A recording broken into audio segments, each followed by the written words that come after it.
Setelah tumbangnya Golden Growler, Hansen terpaksa kabur lewat udara.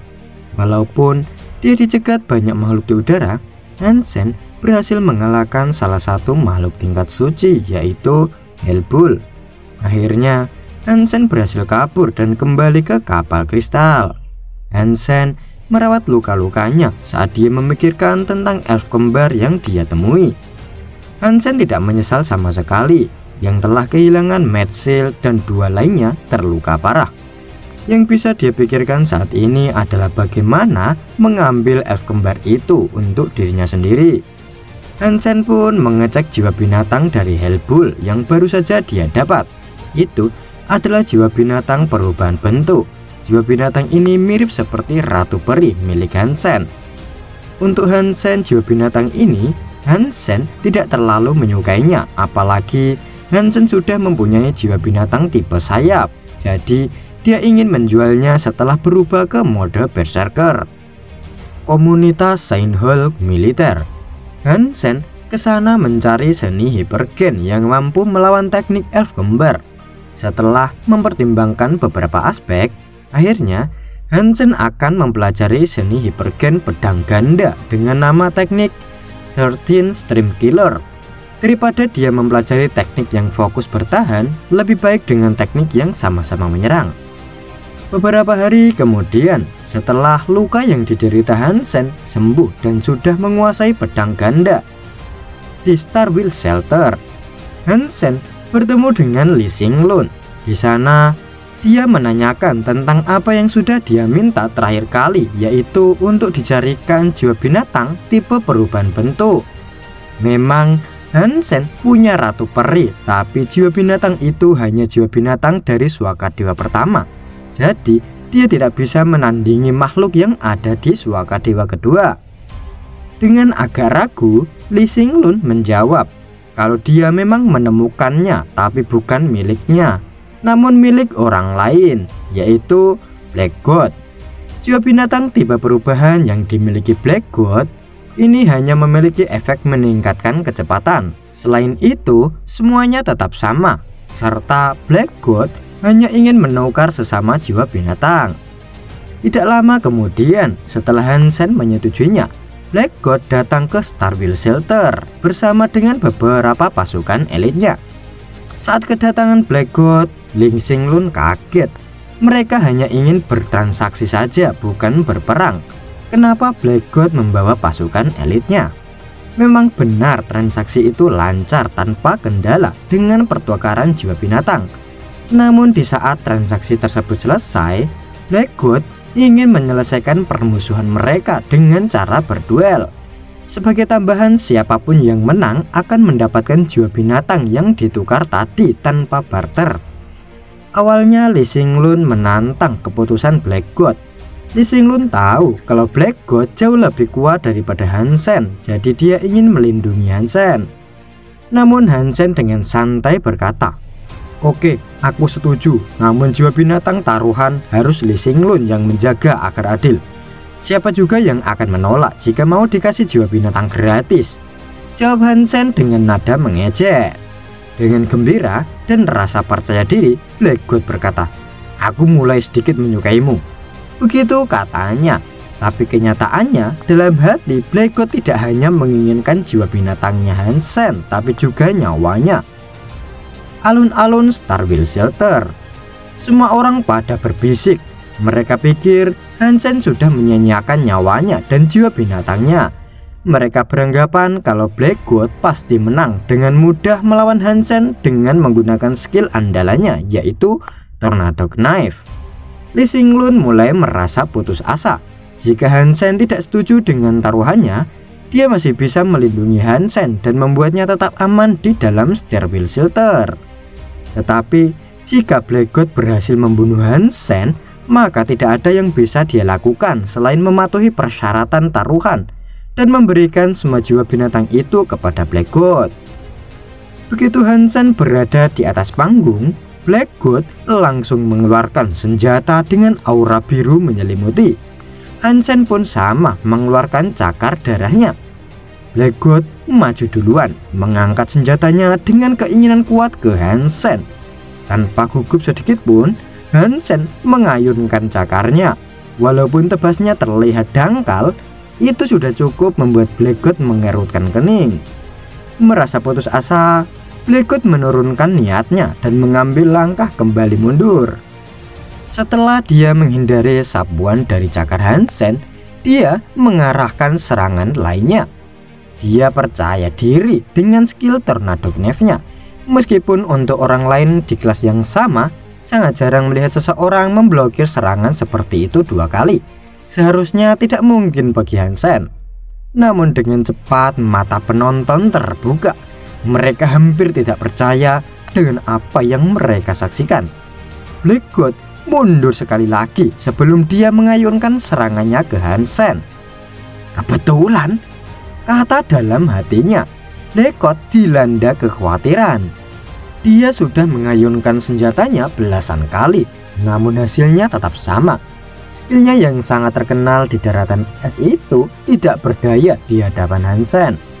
Setiap Blackguard ingin mengambil tindakan, langkahnya selalu dibatasi oleh Hansen. Dengan tatapan tanpa harapan dan putus asa, Blackguard melepaskan senjatanya seperti seorang yang tidak punya semangat hidup. Kamu menang. Orang-orang yang melihat pertandingan itu sangat terheran-heran. Mereka tahu betul betapa kuatnya Blackguard, tapi di hadapan Hansen, Blackguard seperti seorang anak yang sedang dilatih oleh ayahnya. Setelah urusan di Starville Shelter selesai, Hansen langsung kembali ke shelter Goddess Legion dengan menaiki kapal kristal. Sembari perjalanan menggunakan kapal kristal, Hansen juga berburu beberapa makhluk untuk dibawa ke shelternya. Sesampainya di sana, semua anggota Goddess Legion menyambut hangat Hansen. Kekaguman mereka terhadap Hansen bertambah setelah kabar kemenangan Hansen atas Blackguard menyebar luas di daratan es. Hansen dengan santai berkata kalau bukan dirinya yang kuat, tapi mungkin Blackguard saja yang kurang kuat sejak awal. Di antara semua orang yang menyambutnya dengan bahagia, hanya yang Manly yang membuat ekspresi tampak sedang dalam masalah. Hansen pun menanyakan kepadanya, kenapa yang Manly tampak aneh. Sudah beberapa hari Zero tidak mau makan, jadi dia khawatir dengannya. Mendengar itu, Hansen segera menyusul ke tempat Zero berada. Sampai di sana, Hansen sempat bingung setelah melihat Zero yang hanya diam sambil menatap jendela. Kudengar kamu belum makan beberapa hari terakhir. Apa makanan di sini tidak sesuai dengan seleramu? Tanya Hansen ke Zero. Mendengar suara dari belakang, Zero menoleh. Yang awalnya dia terlihat lemas, wajahnya berubah gembira. Dia mengatakan ke Hansen kalau dia tidak lapar. Sambil mengelus kepalanya Zero, Hansen agak merayu. Kamu bukanlah dewa, mana mungkin tidak lapar. Beritahu aku, kamu ingin apa? Maka aku sendiri yang akan memasak untukmu. Dengan wajah berseri, Zero menjawab, sungguh? Tapi aku tidak mau makan. Bisakah kamu membawaku bersamamu saat kamu pergi keluar? Tiba-tiba Hansen merenung. Bukan karena Hansen tidak mau mengajaknya, tapi Hansen khawatir dengan asal-usulnya yang tidak diketahui. Namun kalau dipikir-pikir, satu-satunya orang yang dikenal Zero adalah Hansen. Akan sangat menyedihkan kalau Hansen mengabaikannya. Baiklah, lain kali aku akan mengajakmu. Namun sebelum itu, mari kita makan dulu. Aku akan memasak sendirian untukmu. Keahlianku tidak akan kalah dengan Master Chef bintang 3 kok, ucap Hansen gembira. Beberapa saat kemudian di kedalaman lautan, kapal kristal. Kapal telah berlayar selama beberapa hari. Di dekat kapal kristal ada ubur-ubur yang menyala seperti lentera raksasa. Indahnya, ucap Zero terkagum-kagum. Sepertinya ada banyak ubur-ubur di laut, tetapi kebanyakan dari mereka berkelompok. Mari mencarinya yang sendiri dan memburunya. Hansen terus mengamati, dan akhirnya dia melihat ubur-ubur yang tidak berkelompok. Hansen berlari menuju ubur-ubur bersiap untuk berenang. Di dalam air, Hansen segera mengenakan armor emas. Dia berjaga-jaga jika ada makhluk lain yang merasakan akan kehadirannya. Ubur-ubur itu terlihat sangat bodoh. Tidak mungkin dia makhluk kelas atas. Hansen mendekati ubur-ubur itu, tetapi tidak memanggil cakar hantu. Dia hanya mendekat dan meninju tubuh ubur-ubur yang berbentuk setengah lingkaran. Kemudian tiba-tiba wajah Hansen berkerut. Dia merasa seolah-olah tinjunya telah menembus gundukan lumpur. Dia kehilangan semua kekuatannya, dan kekuatan Yin tidak lagi bekerja. Dia ingin mengambil kembali tinjunya yang masih bersarang di tubuh ubur-ubur itu. Tetapi dia menyadari bahwa makhluk itu berpegangan dari dalam dan tidak melepaskannya. Tidak peduli ke arah mana dia menarik, ubur-ubur itu mengikuti dan tetap menempel padanya. Tentakel ubur-ubur itu kemudian melingkari Hansen dan mengikatnya. Dia merasakan aliran listrik dari ubur-ubur itu, membuat tubuhnya kejang dan kram. Tidak dapat mengendalikan dirinya, mulutnya Hansen terbuka membuat air laut masuk. Apa-apaan ini? Hansen melancarkan cakarnya ke ubur-ubur untuk menebasnya. Hansen terkejut. Ubur-ubur ini seperti gundukan sirup kental yang hidup. Semua tebasan dan pukulan tidak berguna untuk melawannya. Hansen menahan kram yang disebabkan oleh sengatan listrik yang melonjak dan sangat ingin kembali ke kapal kristal sesegera mungkin. Tapi ubur-ubur terus menyerang, menempelkan dirinya ke setengah dari tubuh Hansen. Tinggal menunggu waktu hingga seluruh tubuhnya ditelan oleh ubur-ubur. Ini adalah pertama kalinya Hansen menemukan makhluk yang begitu menakutkan dan hatinya diliputi ketakutan. Tiba-tiba di sudut matanya dia melihat bayangan yang berenang ke arahnya dari kapal kristal. Hansen melihat lagi, ternyata itu adalah Zero yang berenang ke arahnya. Dalam keterkejutan, dia ingin berteriak dan memberitahu Zero untuk mundur, tetapi berada di dalam air membuat ini tidak mungkin. Zero berenang dengan cepat ke arah Hansen dan datang ke sisinya. Dia mengulurkan tangannya, mencoba mendorong ubur-ubur itu agar menjauh darinya. Tidak!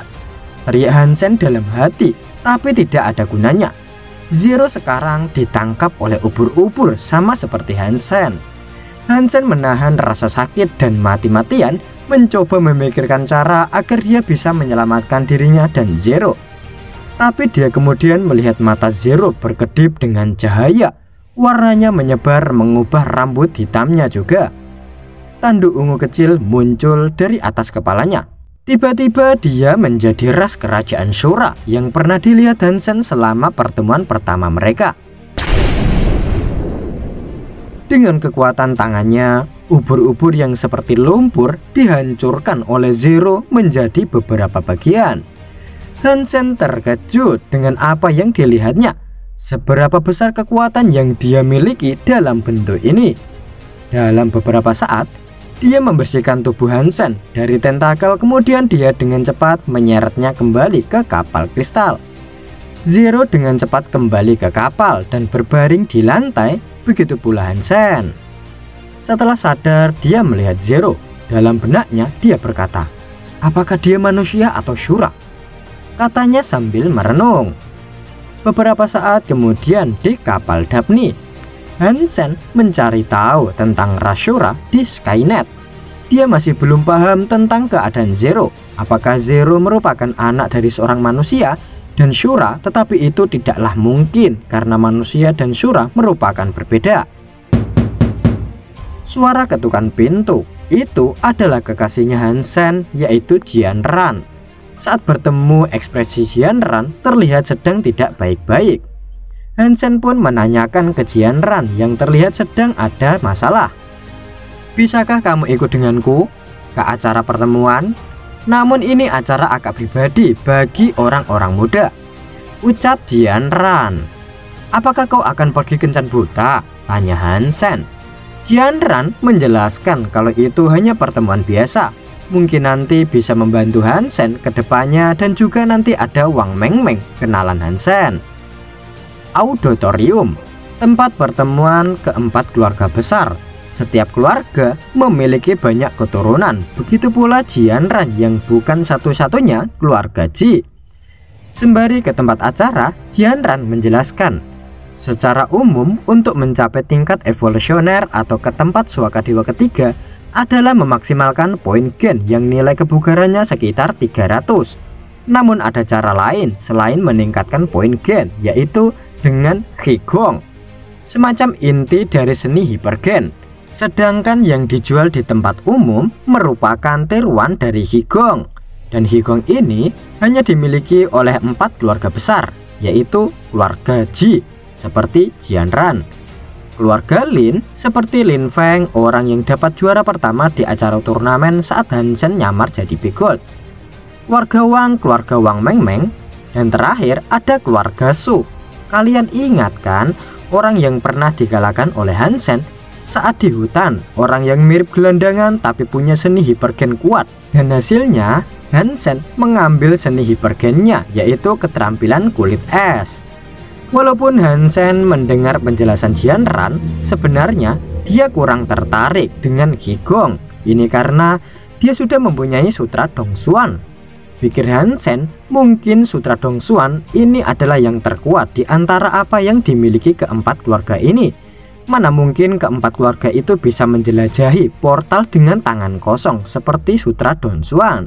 Yanran, sudah lama tidak bertemu, ucap wanita muda dengan rambut pirang. Itu adalah saudara dari keluarga Ji, yaitu Ji Qingqiu. Ji Qingqiu ini selalu ingin membandingkan dirinya dengan Jianran, begitu pula pasangan. Saat Jianran mengenalkan Hansen ke Ji Qingqiu, dia tidak terlalu peduli dan langsung memamerkan kalau pacarnya merupakan dari keluarga Shu, yaitu Su Yiyang. Su Yiyang merupakan orang yang akan mewakili keluarganya di atas panggung. Jelas itu merupakan kebanggaan tersendiri bagi Ji Qingqiu. Apalagi kalau keluarga Shu dianggap keluarga terkuat di antara 3 keluarga lainnya. Mendengar saudaranya itu, Jianran sedih. Dia merupakan orang yang tidak terlalu berbakat di keluarganya, jadi tidak bisa ikut ke atas panggung. Hansen yang tidak ingin membiarkan kekasihnya sedih, dia pun sedikit menggodanya dengan berkata, menurutku kamu mampu ke atas panggung. Kamu hanya perlu duduk dan tidak usah banyak bicara di sana. Hanya dengan kecantikanmu saja sudah dapat mengalahkan isi dari materi itu. Celetuk Hansen ke pacarnya. Wajah dari Jianran seketika langsung berubah jadi riang menggelitik Hansen. Setelah mendengar pidato dari masing-masing keluarga, Hansen tidak menyangka kalau materi yang mereka sampaikan bisa membantu Hansen dalam memecahkan beberapa teka-teki di dalam Sutra Dongsuan. Di sisi lain, Lin Feng, seseorang memanggilnya dari belakang. Itu adalah sepasang kekasih, Su Yiyang dan Ji Qingqiu. Karena Lin Feng merupakan anak muda paling berbakat dan terkenal dalam Qigong, sepasang kekasih itu ingin mengajaknya duduk dan berdiskusi dengannya. Namun sayangnya, ajakan mereka ditolak oleh Lin Feng. Lin Feng ingin duduk dan mengobrol dengan teman lamanya, yaitu Hansen. Wajah Su Yiyang berubah. Keluarga Su selalu menjadi keluarga yang bangga akan dirinya sendiri. Dan undangan pribadinya malah ditolak oleh Lin Feng yang membuatnya sangat kesal. Aku tidak menyangka akan melihatmu di sini. Lin Feng tersenyum. Dia sudah memperhatikan Hansen beberapa waktu lalu. Namun dia bisa bertemu dengannya saat pidato selesai. Tadi aku melihatmu di atas panggung. Materimu sangat bagus. Hansen langsung menjawab dengan bahasa yang seperti seorang sahabat lama. Feng Feng kecil, apakah ini temanmu? Orang lain muncul memegang pundaknya. Lin Feng merasa putus asa dan berkata, kakak, ini temanku Hansen. Wanita itu kemudian mengulurkan tangannya dan berkata, saya kakak perempuan Lin Feng, Lin Weiwei. Anda bisa memanggilku saudari Weiwei. Hansen melihat wajah Lin Feng yang tanpa emosi. Kemudian Jianran dan Hansen melambaikan kepadanya, halo saudara Weiwei. Menyaksikan mereka berempat berbicara satu sama lain dan terlihat sangat akrab membuat Su Yiyang emosi. Dia mendekat dan kemudian berkata dengan suara yang sangat keras, Qigong Lin Feng sangat bagus dan kamu adalah sahabatnya Lin Feng. Saya berasumsi bahwa Anda juga belajar Qigong. Bagaimana kalau aku dan kamu berduel?